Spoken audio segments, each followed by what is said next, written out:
I found it fascinating that people are twice as likely to say they are the saver in the relationship as opposed to the spender. And so what we found is 28% of people say, yep, I save pretty good, and my partner not so much. Now, if that were true, you should see that same percentage on the other side, but we don't. Only 13% of people admit that they are the spender and that their partner is good at saving. So we found that very interesting.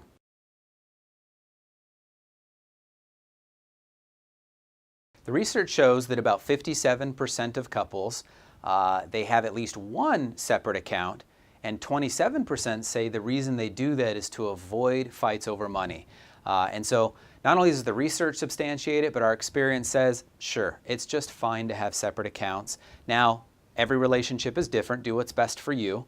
But in most relationships, the couples say, you know what? I don't really want them looking over my shoulder on every single expenditure. It's normal to have a little bit of financial autonomy, and having separate accounts allows for that. Now, if you do have separate accounts, I think it's good to have a conversation around what is that spending limit that we're okay with until we do need to chat with each other. So for some couples, it's saying, you know what, anything under 100, it's good, no big deal, just stay within our budgets.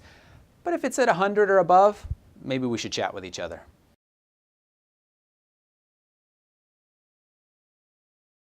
We find that when you're arguing over money, it's really a disagreement over what you value. We're not arguing over these green pieces of paper in our pockets and in our purses. We're arguing about what it represents, and that's a conversation around value. So I think a common misstep is thinking that it's all about the numbers, it's about budgeting. No, it's really about what you value, what you care most about in life. So take the time to learn that about your spouse or your partner. And what you'll find is that you have some things in common. That's fantastic. We want the majority of our hard-earned money to be going towards the things we have in common. But you know what else you'll find? Like my wife and I, she looked at my list of things that I value and said, seriously?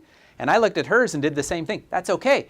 That's just the beginning of a conversation about these things and maybe allowing a little bit of money for these things as opposed to an argument over these things.